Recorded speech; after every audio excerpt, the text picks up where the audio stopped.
Hey everybody, it's a new day down here in the shop, and got the Samurai moved over, and we got back from Tallulah, got the van cleaned up and unpacked. We had a super good time down there.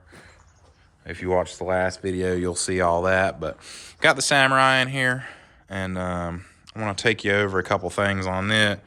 I did this off camera. If a lot of y'all are interested in seeing how this goes on, I wouldn't mind making a video. But this is a electric power steering unit. There's a guy on Facebook who makes these and sells them, and I'm sure you could do it yourself, but for time's sake and the money I was gonna spend, I wasn't really worried about it. I just bought his kit. For anyone that would like to buy this kit, I'll leave a link in the description of this video. But anywho, so it's a box. He sends you all the shafts and everything, all the wiring you'll need to wire it up nice. He sends you a computer, the control box, everything has super good instructions. Just a all around really well built kit. The mounting system, instead of welding it or anything like that, it just bolts in there, and that is so you can easily remove it. There's not a whole lot of stress on the box itself, and it just makes, you do have to do a little bit of trimming right here on your fender well and a couple little small modifications, but it's super easy kit, pretty well priced. He sends you a sensitivity switch so you can sort of dumb it down and make it easier or firmer. But today I've been down here piddling, and this thing does not sit level. It sits way squatted. I've got it jacked up like several inches back here on the bumper. I know the floor's not level, so don't grill me about the floor not being level. It's just in general, the Samurai sits funky. Like the front space here, the back space looks like that, even though I've cut 6 or 8 inches out of the fender well back there. So it squats down. It's not a super big deal, but I'm trying to think of ways to fix it. I've got several options. I could just take and drill this hole out right here and move the spring back a little bit, but then I would be touching back here on my shackle. I've got a couple of these extra little bump stops that you get from the YJ spring kits, like in the front, that the missing link part sits on. I got some of these from another kit that I did a couple years ago, and these bumpers have perfect little spots in them to put it. And it wouldn't be bad just to have this resting on here at all times. It'd take strain off of this and it wouldn't move the axle back or nothing, but it would make the spring arc more. The problem with that is the springs wear out super easy, and I don't want to put lift springs on it because I don't want them so firm that it doesn't droop or tuck. So that's one option. Or I could get rid of this brand new $800 bumper that I've already cut pieces off of, and take that all off and take my factory tailgate off because I want to save this. Put that other blue tailgate on. I got that out of my junkyard. I've got a bunch more sitting out there, but that one's the most decent one that's still got dents and dings in it that I don't feel bad about cutting on. Put that on here and still do the same thing.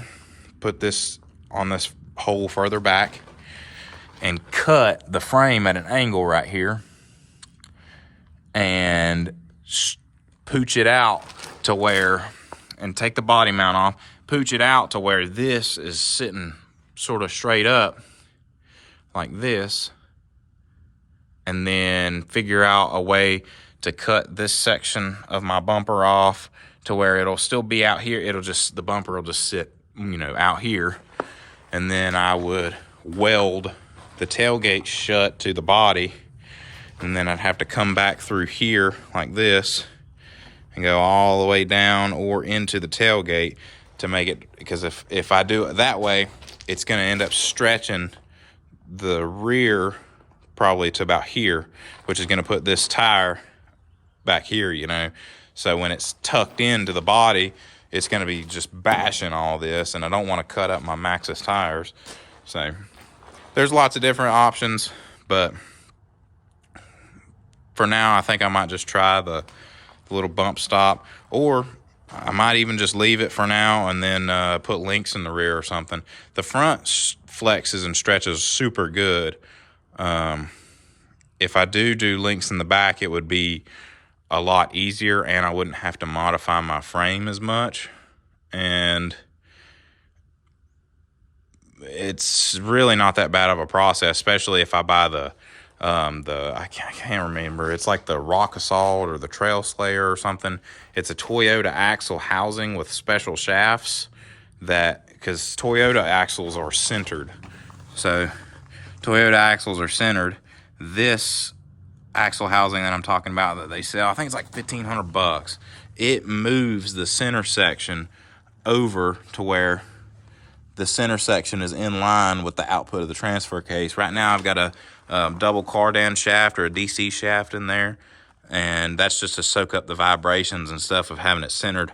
If I did do links, I would move this over with that kit. All I'd have to do is plop my third member out with my Grizzly locker and stuff, pop it back into that other third member, throw some disc brakes on that other one, and I'd still basically have another good axle for another project, but I'd switch everything over and then I'd link it.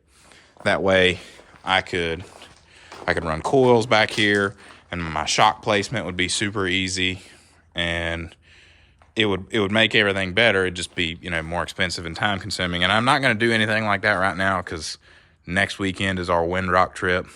Even if I don't do anything, I'm still going to take it up there. I'm still going to beat on it. I just know that it's not going to be to its full potential with this axle being so far up and it being so squatted. If this was pooched back a couple more inches, I've got 7 foot of wheelbase right now. I think a factory Samurai is like 6'2" or something like that.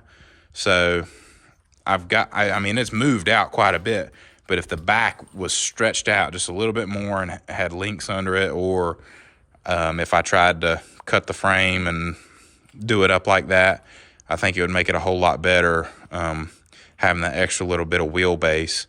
But I just wanted to put that out there. I don't know how many people watch this that, you know, really are into building anything like this, that might know of a better way that could save me some time and some headache. But that's my little bit of a dilemma on this Samurai.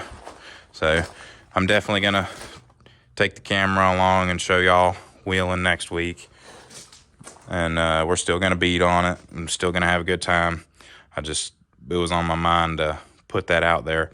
So I don't know how I'm going to do it, but I know it's got to be done. And I don't mind going to do the links and stuff. Elijah was just going to put leafs under the rear of his 4Runner, and he's ended up doing links front and rear. So if I did put links in the rear, I'd basically just be going along with the times. But anywho, I wanted to show y'all this too. Got bored down here the other day and built this table.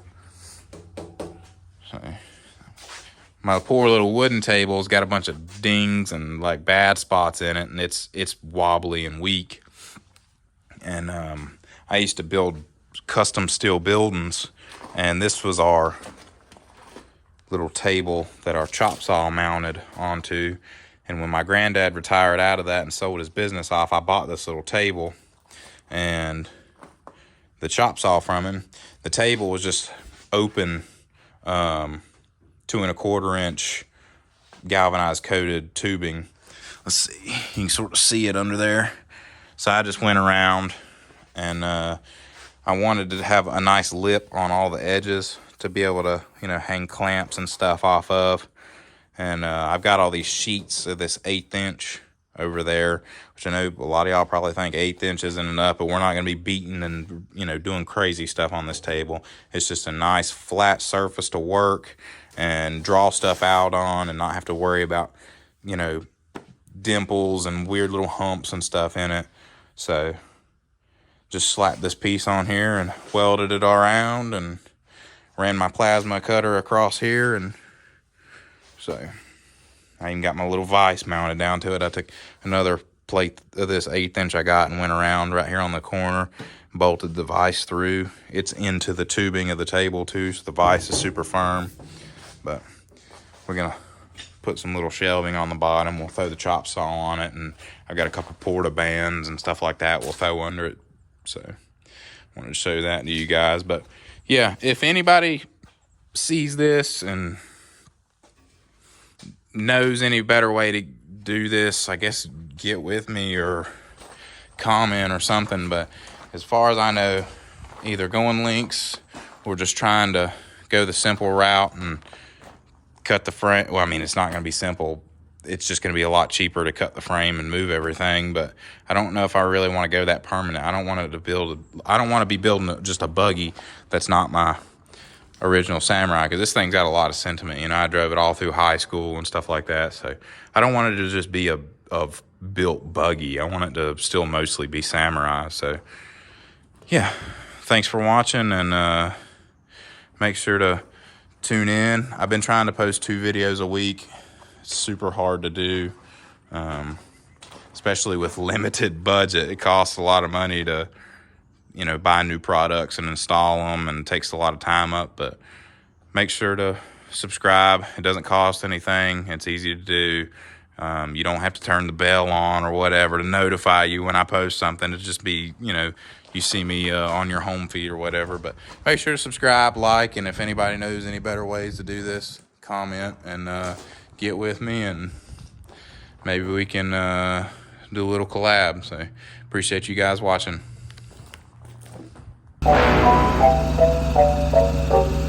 Oh, your tires are wet. I don't think it'll work.